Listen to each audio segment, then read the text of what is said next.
Right.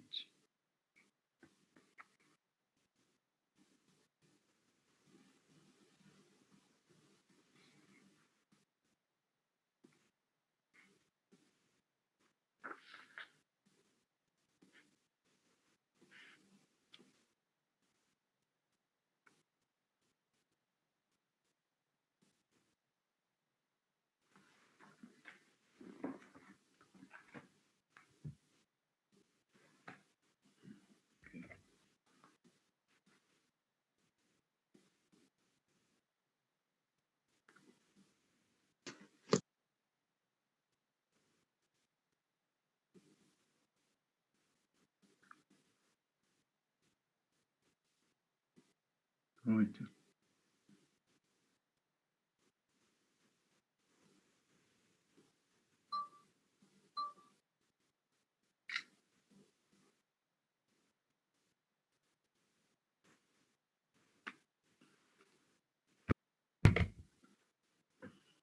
Right.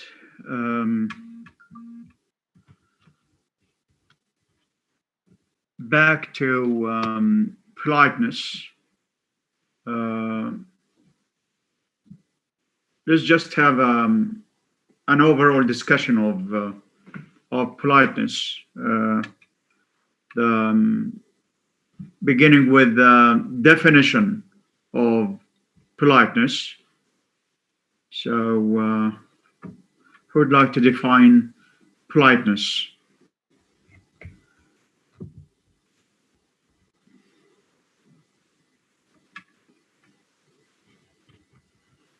There are three or four questions to answer here.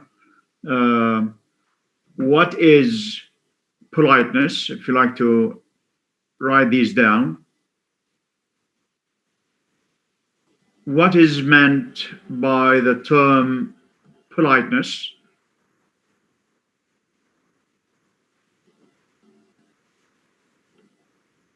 What are the principal components of politeness?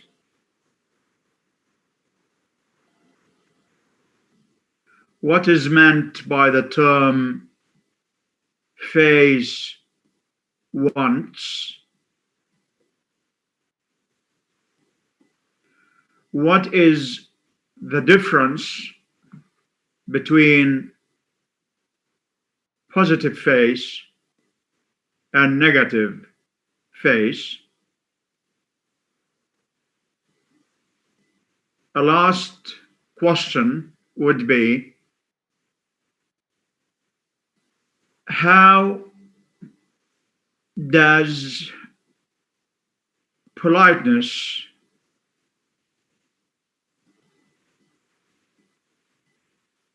reduce misunderstanding?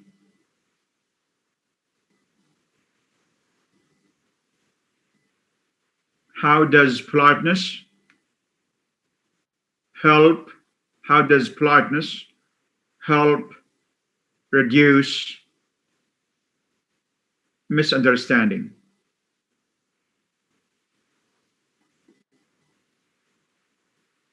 So let's start. Let's try to answer question one. Farah Imran, if you like. Yes, Doctor. Yes. Yeah. Okay. Politeness is a strategy. We use it when we talk with the higher status, and Okay. it's an informal way Okay.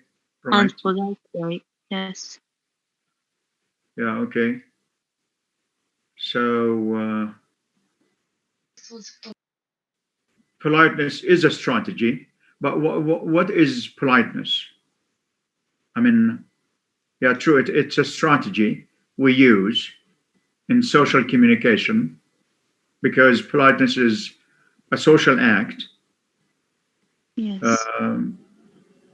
So politeness is a social act, a social behavior, a social etiquette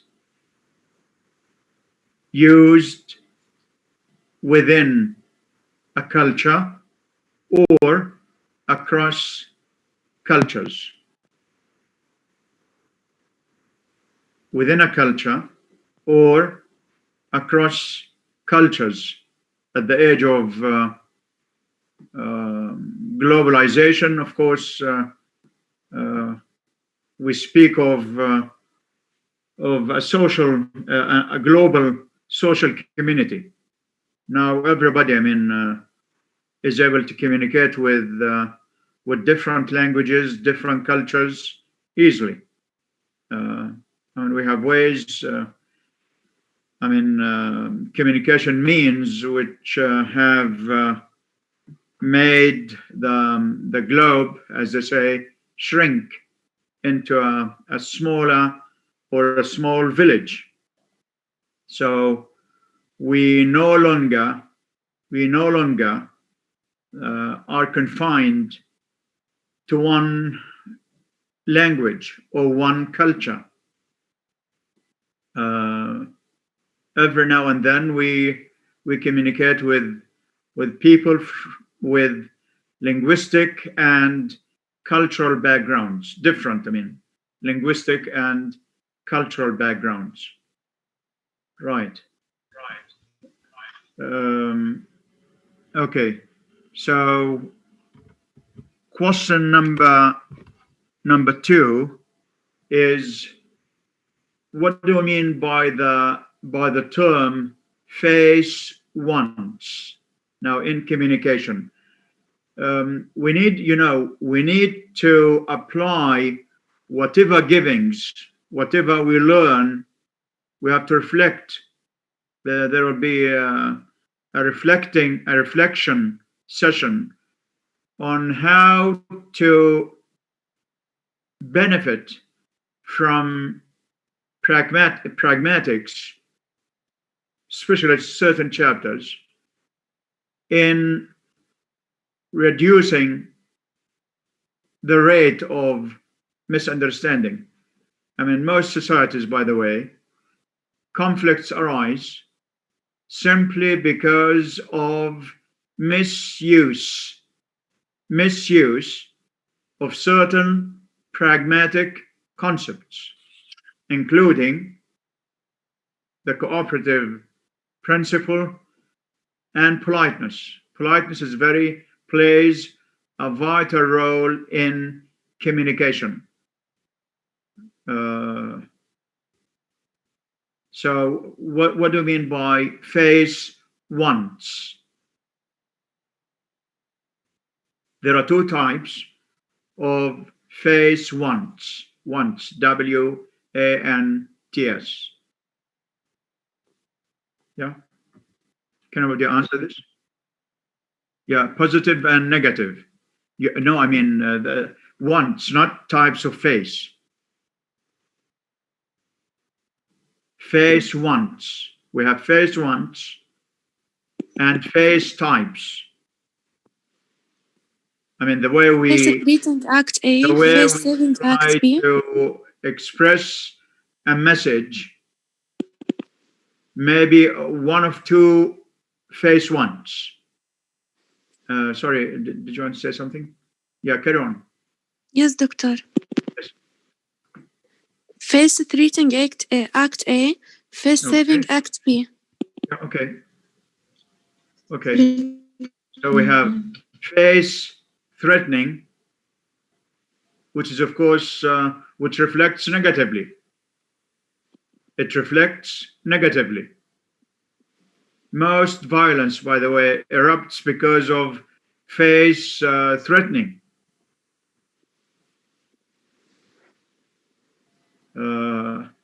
So one can easily get a message across by avoiding a face threatening discourse. So why threaten people when you talk to them? Why threaten your children? Why a husband threatens his wife, or vice versa? This is it's part and parcel of some cultures, by the way. they always resort to face threatening acts. The second, now this is bound to reflect negatively on relations. Yes. A teacher-student relation. Oh, I'll fail you. Yeah, if you ask questions, I'll fail you. I mean, this is a type of discourse used by teachers, by some university professors in different parts of the Arab world, by the way, because they are dictators. Because they are dictators, they don't allow students to voice their opinion, so they resort to threatening acts.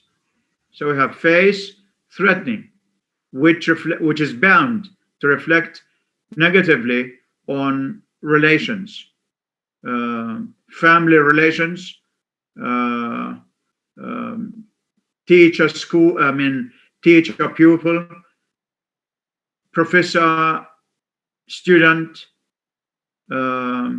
even in the diplomatic code, in the area of diplomatic relations. Sometimes one has to be doubly careful when issuing a statement or when making a statement.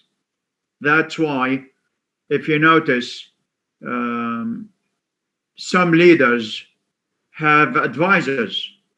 They have language advisors, cultural advisors, who are highly selective when it comes to phrasing a certain statement, because every word counts.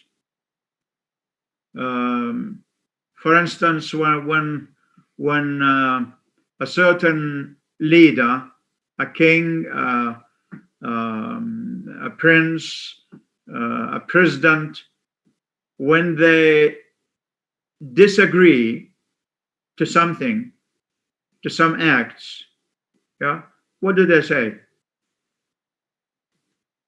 How do they express themselves in this area? I mean, what expressions are used? Any idea?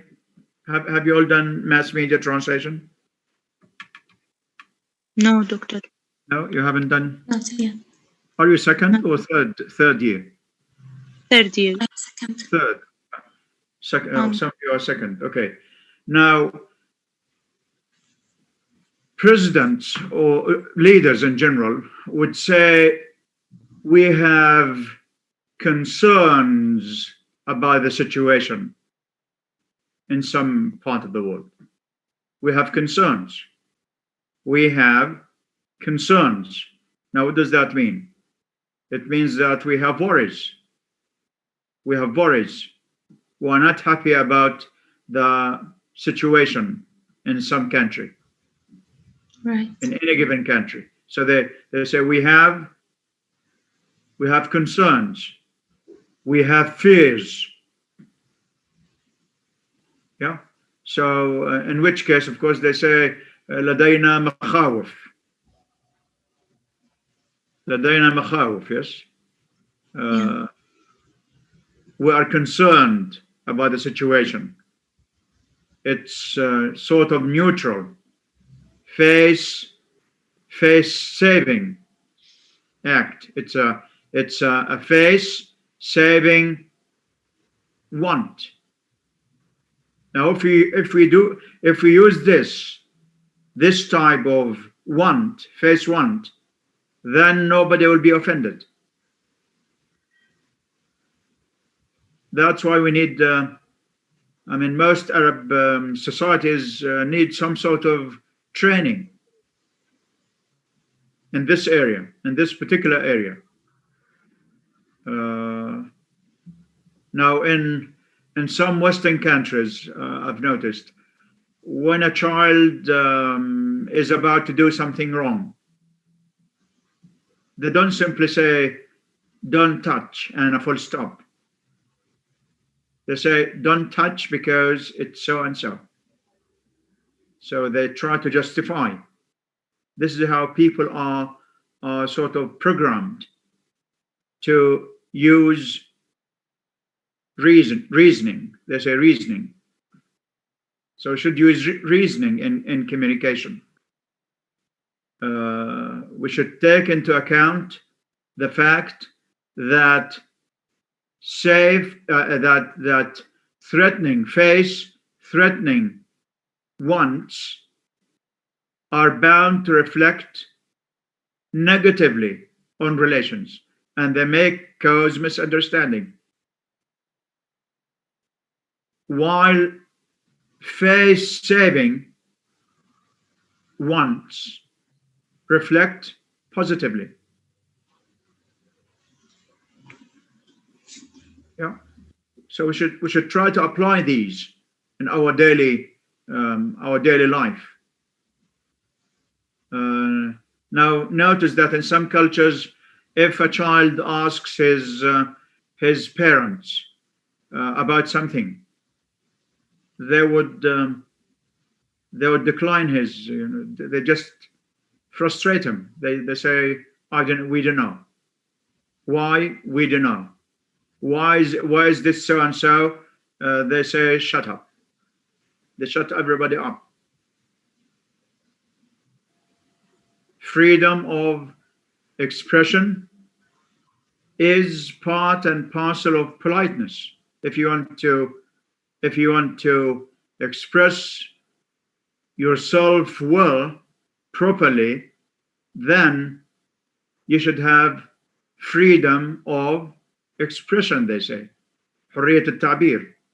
التعبير between children and their parents, between pupils and teachers, between say university students and the administration, everywhere. So we should have an they call it an open door policy. An open door policy. So you should be open-minded. You should welcome questions. You should welcome different views, different opinions. Yeah, right. So that's to do with the type of the term face once. The same message may be conveyed in two different ways. One causes misunderstanding. It sounds offending. The other sounds polite, and you achieve the ultimate aim, of whatever message you need to convey or pass. Right. Back to the three principal components of politeness. Can anybody name them? Can you name these components? Politeness, we said, is based on three main principles, which are: one is perception of, Roseanne? Yes, Doctor. Perception of social ethics and perception of specific areas of activity, lower and higher status. Okay. Now we have perception of social ethics. That's number one. Two, perception of individual ethics. Every person's ethics. Yeah. Three, perception of the arena of activity. Distance, social rank, sometimes political rank, the way we address a king differs from the way a prince is addressed, is different from the way a president is addressed. So here we have to be doubly careful when it comes to terminology, how to use terminology. Some people may be upset, if the translator, for instance, is unaware of the cultural background of a certain people, then he is bound to land in trouble, as they say. Yeah. So a few years ago, 2 or 3 years ago, there was a conference in Turkey, and it seems that the translator sort of lacked some knowledge in using titles. So he was addressing His Majesty King Abdullah, and you know what he said? His Highness. Now that's a grave error.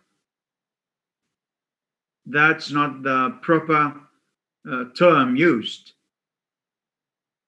When do you use His Highness?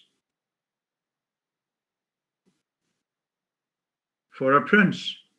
So how can a king be addressed as His Highness? This is degrading. This is degrading. It sounds impolite. You see what I mean? Yes. Now with king, what do we say? His what? His Majesty. We say His Majesty. His Majesty collocates with king. What do we say? What expression is used with president? Now in Arabic we have Sahib al-Jalala, for instance, Sahib al-Fakhama. Yeah, we have, of course, in different cultures there are different terms.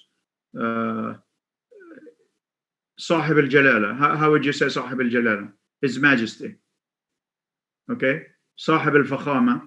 Now this is used with presidents. So how do we say this in English?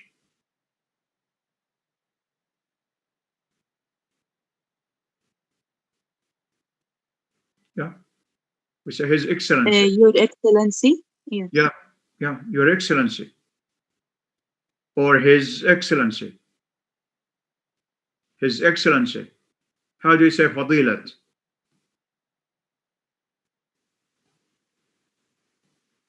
I'm trying to enrich your vocabulary. Fadilat or Utufat. They say Your Honor. His Eminence. His Eminence. Sahib al-Fadila. Or Your Eminence. Eminence. E-M-I-N-E-N-C-E. Eminence. Now in Christianity, for instance, they say Qadasat al-Baba. Qadasat al-Baba. So how would you say this?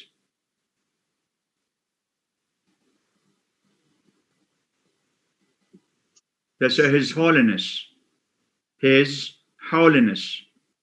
Holy from holy. Holiness. H-O-L-I-N-E-S-S. His Holiness. They refer to certain priests or bishops. Qasawisa, for instance. They use Sahib al-Niyafa. Sahib al-Niyafa. Okay. Eminence, again, or excellency. How about Sahib al-Samu?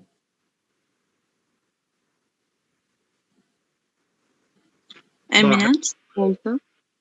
His Highness. Highness. Okay, Highness. Sahib al-Samu al-Malaki.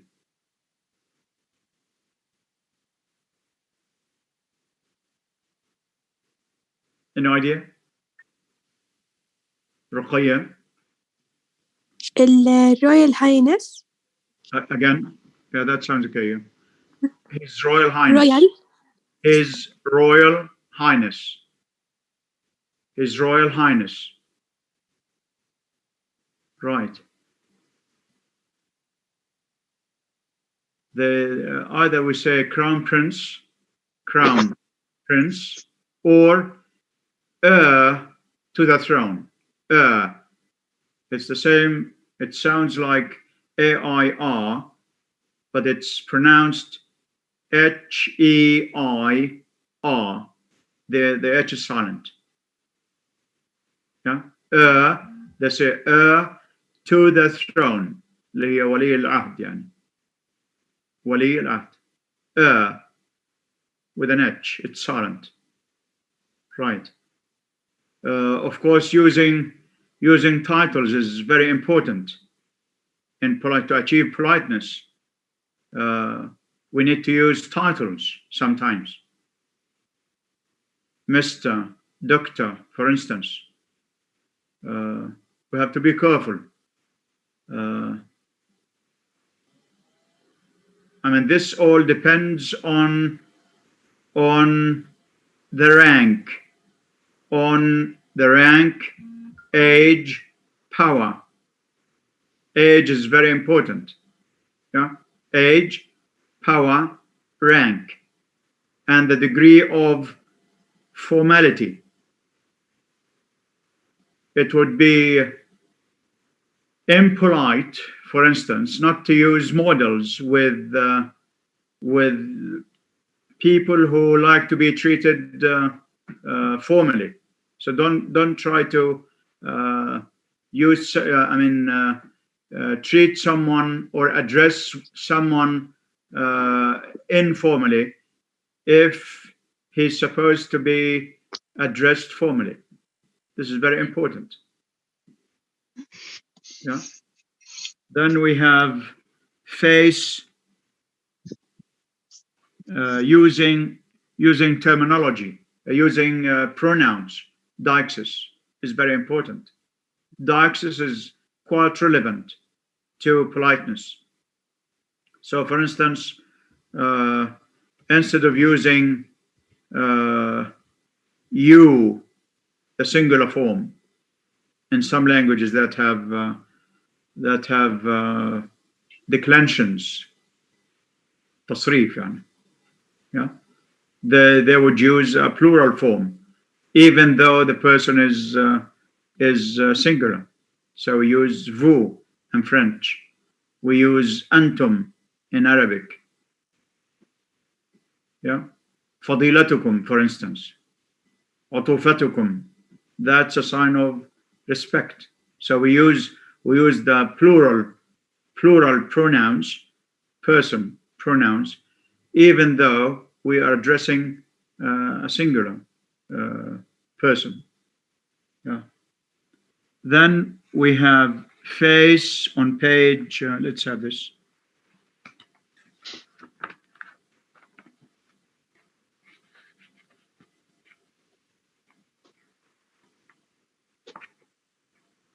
Page 8. Yeah. Let's have page 8.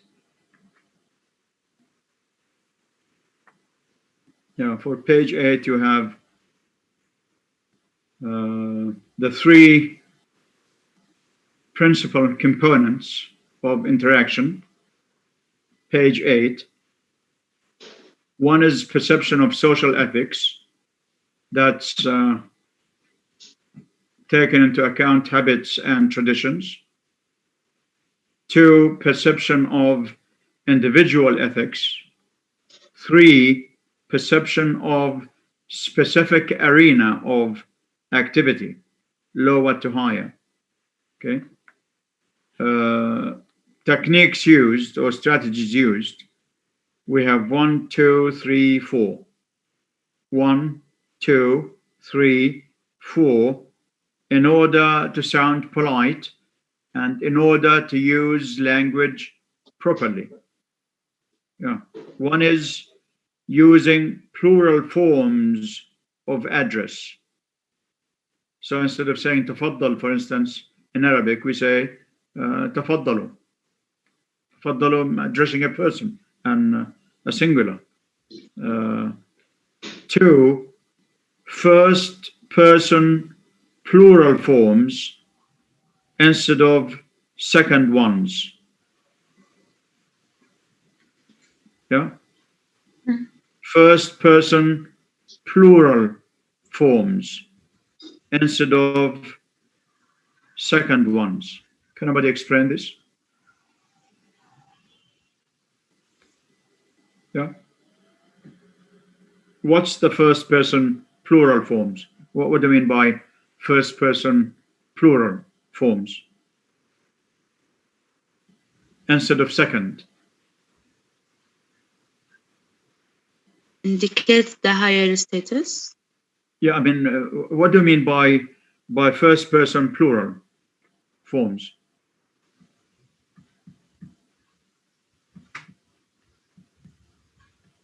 Pronoun we. Yeah, we use the pronoun we instead of you. Of I. You. Sorry. Yeah, instead of you. Yeah. So using plural. Okay. Number 3, third person pronouns instead of second ones. So instead of saying in Arabic, for instance, this is a contrastive study of politeness between English and Arabic. We gave examples, I mean, scores of examples from English. So in Arabic, for instance, instead of saying تفضل أستاذ بالكلام, yeah, sometimes we say يتفضل الأستاذ بالكلام. So we use the third person pronouns instead of second ones. But instead of saying تفضل, you تفضل, they say he يتفضل الأستاذ بالكلام. Yes. Okay. Other honorifics. This is very important. Honorifics, polite forms, titles, using titles like the ones I just mentioned, using majesty, royal highness, excellency, holiness, eminence. These are part and parcel of behavior, of polite behavior. So we have to respect all sorts of social ethics and individual ethics. Right. On page, we have negative and positive phase. Yeah. Negative and positive phase. I mean, these are new terms, perhaps, which we need to be aware of. Now, what do you mean by a negative phase? Have you all got it? It's all here. It's all in here. The summary. Yeah. You all have the summary. Yeah? Dina, can you read the first type? Negative. A person's negative phase is the need. Yes, doctor. Yeah. Yes, 1 minute. Person's negative phase is the need to be independent. Have you got it?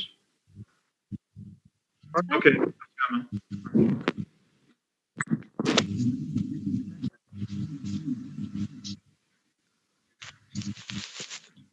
Yeah, this is what we mean by negative phase. So negative does not mean bad. Negative phase does not mean that somebody is bad. Yeah? Negative phase means that the person is independent. He has self-judgment. He likes freedom of action. And he doesn't like people to impose themselves on him. He doesn't like to be imposed on by others. I mean, this is the type of person. This is just one type of person. So try to treat your classmates, yeah, depending on the type of face they have. So if you think that somebody has a negative face, yeah, if somebody has a negative face, don't try to impose yourself on him or her. What's that noise from? Yeah, okay. Carry on, Osama. So negative face does not mean bad. It all depends on the character of the person. People, by the way, appreciate in some cultures. This is universal, by the way, especially in academic circles. In academic circles, they highly appreciate negative face. Why? Because people with independent thinking, self-judgment, critical thinking, who don't like to be imposed, are appreciated, are highly appreciated. I mean, most people with this type of face are creative, by the way. They are creative. Yeah. Okay. They are more productive, more creative. Yeah. A person's positive face. Dina, have you got it? Yes, Dina. Is that Osama or Dina? Dina, have you got it? Yes, دكتور ثواني. Yeah. Okay. Okay. Let's have Osama. Meanwhile, let's have Osama.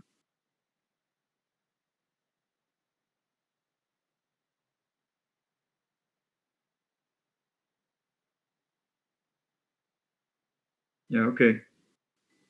So it's the need to be accepted, even liked by others, to be treated as a member of the same group, and to know that his or her wants are shared by others.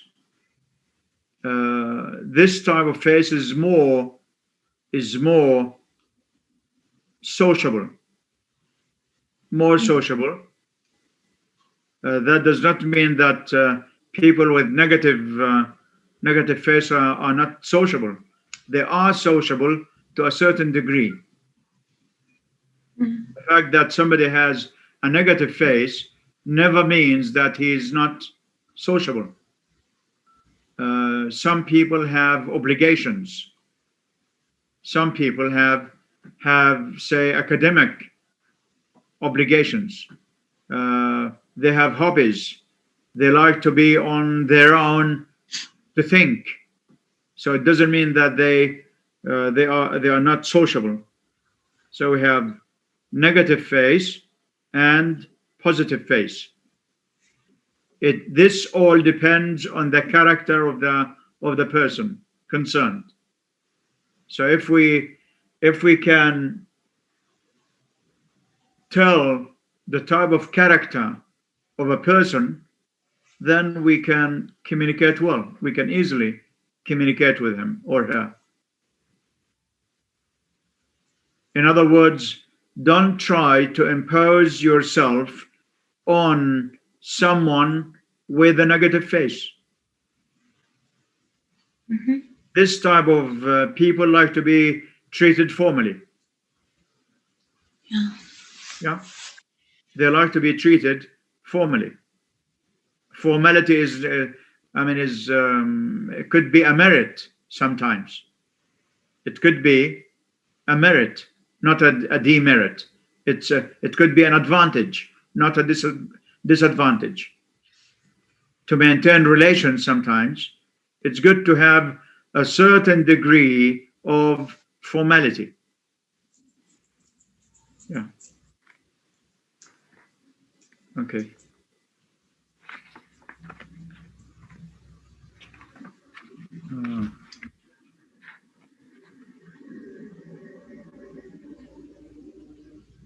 For next time, I'd like you to think, try to answer the 4 questions for next time, and try to relate politeness, talk about your experience in light of your study of politeness. Yeah. Just next time, tell us something about your experience, some of your experiences in light of your study of politeness. We have 2 minutes to go, I think. Is it 2 minutes or less? Okay. Regarding the midterm exam, I mean, most students did very well, by the way. There was a technical fault. As I was setting the exam, two questions disappeared all of a sudden. Yes. One of them was the definition of presupposition. So instead of having presupposition, what happened is that you had the definition of entailment. And I think entailment was not included in the exam. Have I explained entailment? I gave you the definition of presupposition, but not in that of entailment. So it was a technical fault, and I had I could do nothing about it because 2 questions just disappeared. I couldn't recover them or retrieve them. Right. So anyway, it's just 1 mark, and so everybody will have that mark. It's not a big deal. Right. Pragmatics, the true and false questions. Pragmatics deals only with what is stated explicitly. Is that true or false? False. False. False.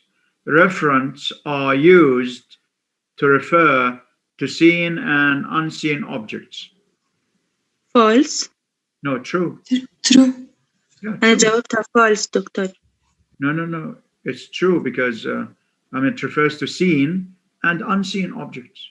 أنا ربطتها دكتور إنه invisible invisible مع inference فعشان هيك حطيتها No, I mean, false.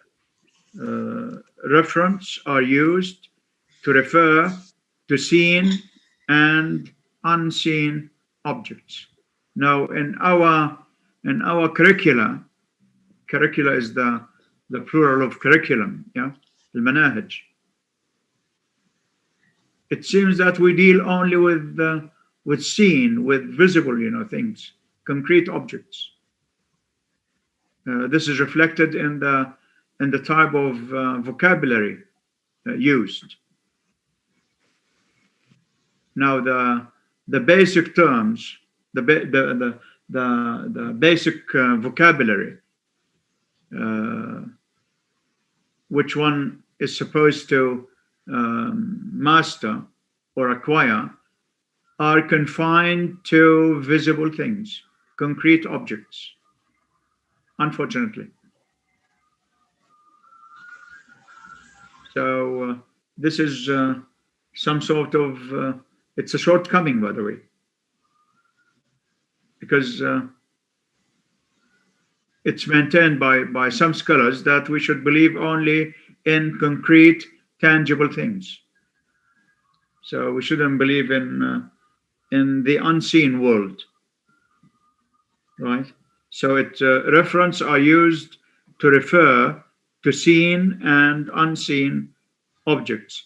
Unseen with sometimes they could be unseen with the naked eye. Yeah, they are unseen by the naked eye.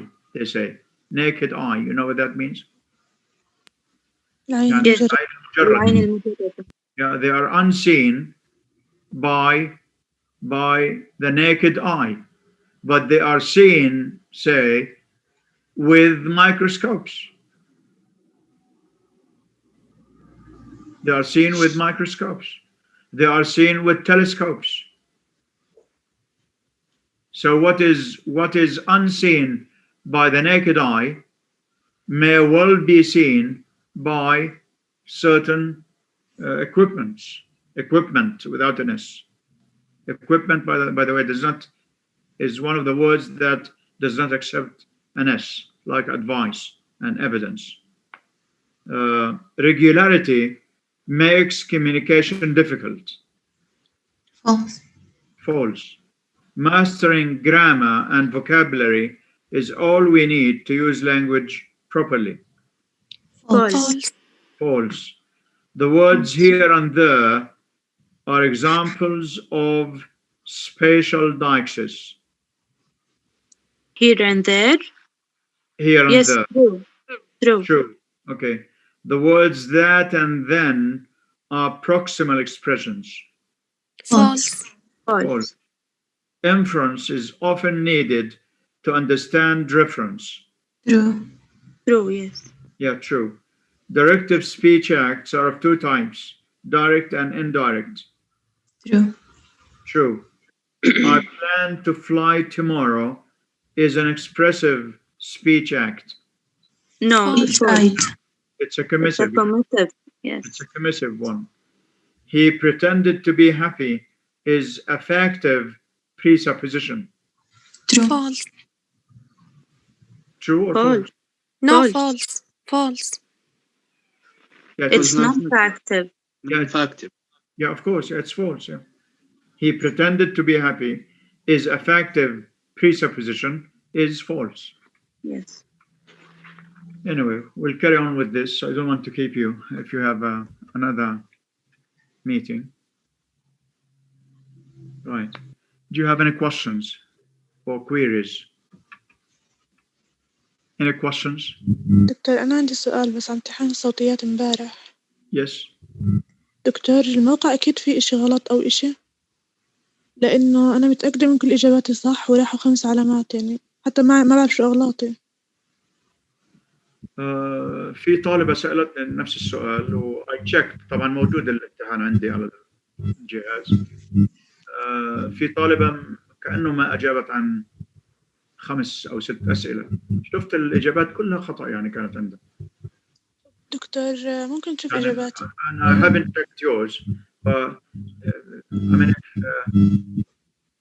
if you have any doubts, I can check. I mean, I can check your answers. يا ريت دكتور لأنه مش عارفة حتى أغلاطي. Reported yesterday. I mean, one of the students reported that she scored 28 or 20 or whatever. I checked her answer, and she did have I think 8 mistakes. طيب دكتور may you check my answer? I can check. Yeah, sure. Just to know my faults because ما بديش أكون مش فاهمة يعني أنا شو غلطانة. No, it's okay. I mean, exams are just one source of feedback. We learn from mistakes, no doubt. Sure. Error. I mean, we learn from errors. I mean, sometimes we use it as a strategy. That's why in contrastive linguistics or grammar, we study error analysis. Students are given sentences with errors to identify and justify. So this is a strategy sometimes used in the teaching and learning process. So I'll check. Okay. يعني Sure. أبعت لك بعد المحاضرة دكتور. Sorry. أبعت لك بعد المحاضرة عشان أعرف. لأنه مسكرين الشات تبع الفوناتكس. I'll check. I think I do have it. Yeah, it's still there. Yes. It's still there. I'll check. Right. But phonetics was. I mean, both exams were. I mean, easy. Very easy, yeah? Very easy. Yeah. Right. Any more questions? يعطيك العافية دكتور. Allah يعافيكم. Just bear in mind that the midterm exam, a quiz, I mean, they are not the end of the world. So it's just part of evaluation, of assessment. Yeah. So engagement is very important.